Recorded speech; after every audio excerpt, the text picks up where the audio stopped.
Et si aujourd'hui je t'embarquais avec moi dans les coulisses de la création d'un site web?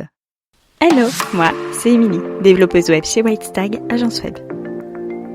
Après 5 années de e-commerce et 5 années dans le commerce, je suis devenue développeuse web avec pour mission de faciliter l'accès au web tout en créant un outil puissant au service de ton business.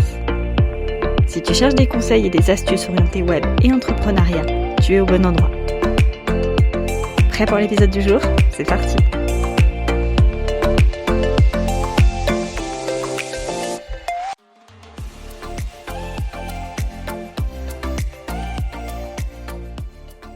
Hello, j'espère que tu vas bien. Aujourd'hui, on se retrouve pour un épisode coulisses, dans les coulisses de la création d'un site web. C'est quelque chose qui vous paraît souvent un petit peu obscur ou un petit peu complexe. Aujourd'hui, je vais t'expliquer mon processus. Alors, je vais pas tout t'expliquer parce que j'ai quand même mes petites recettes secrètes, mais je vais t'expliquer par quelles étapes je passe avant d'arriver à la finalité d'avoir un site web en ligne. C'est toujours compliqué de parler site web sur un épisode de podcast parce qu'en fait, il n'y a pas de visuel. Et quand on parle site web, on parle surtout visuel, soyons honnêtes. Pareil pour la technique. Montrer une technique, c'est toujours mieux avec un tuto vidéo qu'avec un épisode de podcast. Mais là, justement, aujourd'hui, comme je te l'ai déjà dit dans certains de mes épisodes, pour moi, la création d'un site web, c'est 5% de technique et 95% d'organisation et de bon sens. Donc, aujourd'hui, je vais pouvoir t'expliquer mon processus à moi de création de site. Avant de créer mon entreprise, j'ai fait une formation de développeuse web et pour moi, je pensais que quand j'allais commencer mon activité, j'allais faire vraiment que de la création pure et dure, c'est-à-dire être à 100% dans le code ou dans WordPress en tout cas.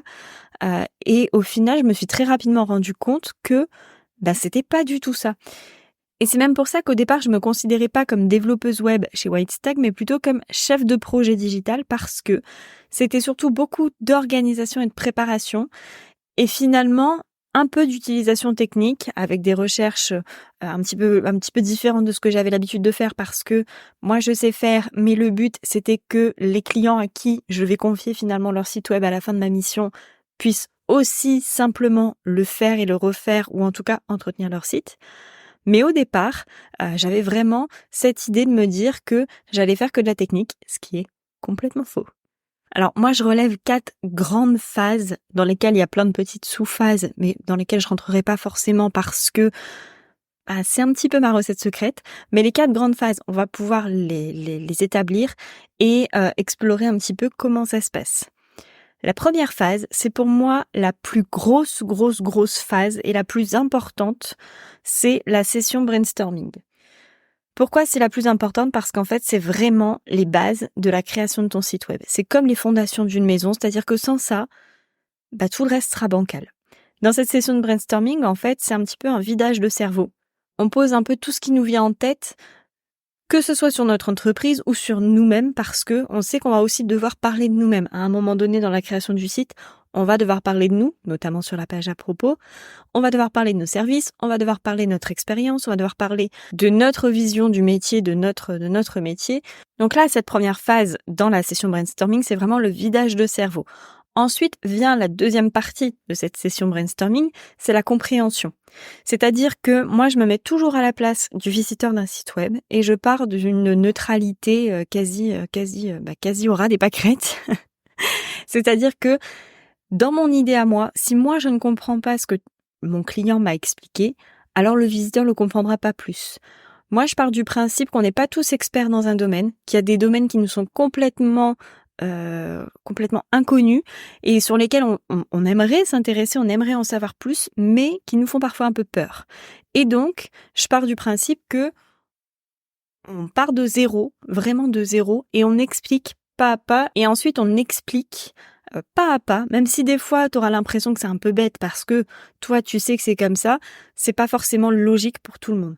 Et c'est vraiment grâce à ça qu'on va créer des bases solides, c'est-à-dire que on va d'abord mettre tout ce qu'on veut mettre et qui on est dans notre site, mais aussi se faire comprendre et comprendre ce qu'on veut véhiculer comme image et comme message. Cette session brainstorming, elle est parfois assez difficile parce que on n'est pas toujours habitué à parler de soi et des fois on n'a même pas envie de parler de soi, mais il n'y a pas le choix.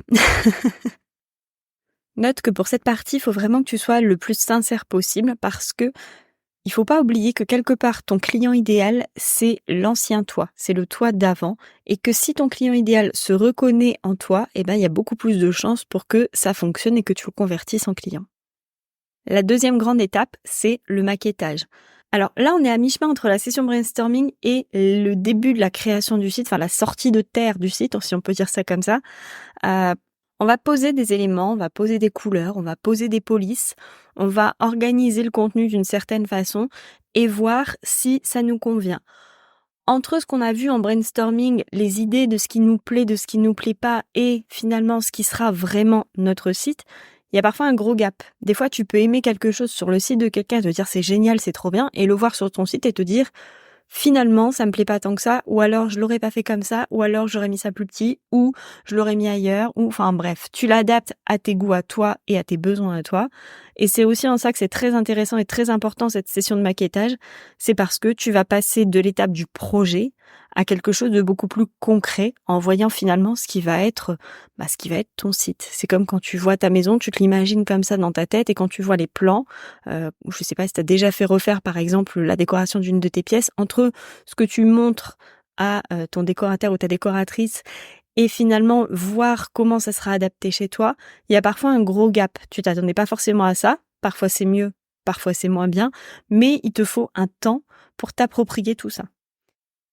Dans cette session maquettage, moi, je laisse un temps de réflexion, c'est-à-dire je laisse toujours un temps incompressible. Je laisse une quinzaine de jours, 3 semaines en fonction de la personne. Je juge par rapport à si la personne, je la sens à l'aise avec son projet ou alors pas encore assez à l'aise. Je lui laisse le temps de la réflexion pour qu'elle puisse regarder, analyser, voir ce qui lui plaît et ce qui lui plaît pas et s'approprier son site. Si au bout de ces 3 semaines, je vois que c'est pas non plus le grand amour avec son site, je sais que ma maquette était pas bonne. En tout cas, elle n'était pas adaptée pour cette personne-là. Donc on refait et on repart sur une autre session. Encore une fois, on est toujours sur la session de préparation. Brainstorming et maquettage, c'est vraiment pour moi que de la préparation. Il n'y a pas encore de choses vraiment concrètes. Et justement, en parlant de concret, on passe à la 3e étape qui est la réalisation. Une fois le brainstorming et la maquette validés, on passe à la construction du site. Dans cette période-là, il y a 2 éléments importants, c'est-à-dire que moi, je travaille sur la conception visuelle et sur la construction du site, et ma cliente, elle, pendant ce temps-là, peut travailler sur la rédaction de ses textes. Si elle n'a pas eu le temps de le faire en session brainstorming, pareil, si elle n'a pas eu le temps de chercher ses photos en session brainstorming ou si elle avait des doutes, des choses comme ça, à ce moment-là, elle peut le faire. Mais je t'avoue que c'est quand même mieux de le faire en session brainstorming parce que, au moins comme ça, t'es quasiment sûr de rien oublier, quoi. Il n'y a pas grand-chose de plus à dire sur cette étape parce qu'en fait, à part travailler un petit peu chacun de son côté et faire des points réguliers sur l'avancée des uns et des autres, il se passe pas grand-chose. On commence un petit peu à teaser le site à ce moment-là, à le poster sur les réseaux sociaux, à en parler un petit peu autour de soi. On peut même déjà commencer à le mettre sur ses flyers, ses cartes de visite. Mais en soi, c'est pas la période la plus folle de la création de ton site. C'est la période la plus concrète parce qu'on va voir ton site se construire, mais c'est pas là où tout se joue. Même si je t'avoue que s'il y a encore des petits trucs à modifier, on peut encore les modifier ici.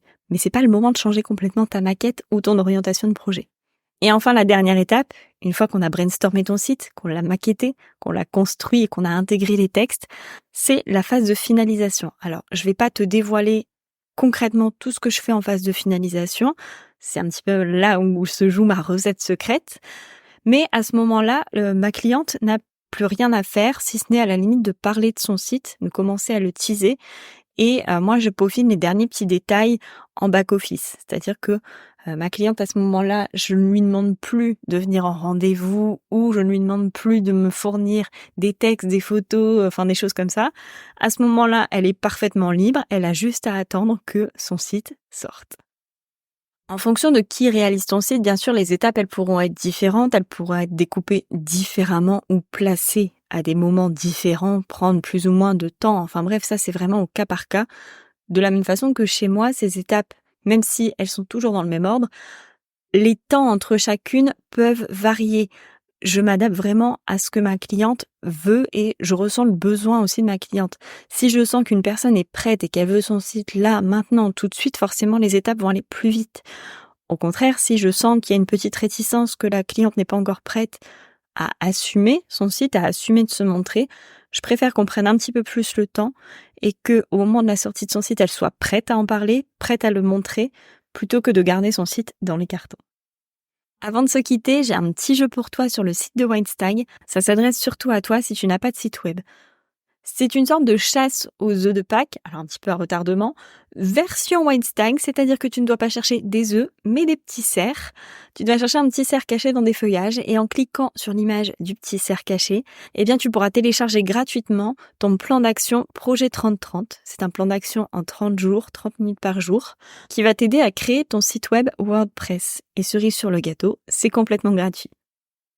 Nous, on se retrouve dans 15 jours pour un nouvel épisode. En attendant, et comme à chaque fois, je te souhaite une très belle soirée, une très belle nuit, un très beau week-end. Bref, peu importe quand tu écoutes cet épisode, et je te dis à tout bientôt.